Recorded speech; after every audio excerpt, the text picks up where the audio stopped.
નમસ્કાર. ઋષિકેશ પટેલે આપ્યો ઝટકો. ટૂંક સમયમાં સરકાર બનાવશે નવી નીતિ. રાજકોટમાં દીપડાની દહેશત વચ્ચે ઋષિકેશ પટેલનું નિવેદન.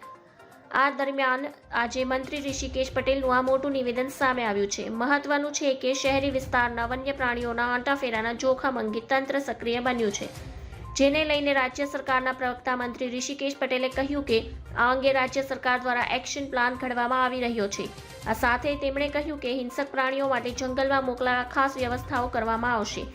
રાજકોટ સહિત સૌરાષ્ટ્રના અનેક વિસ્તારમાં દીપડાના કારણે લોકોમાં ભયનો માહોલ છે.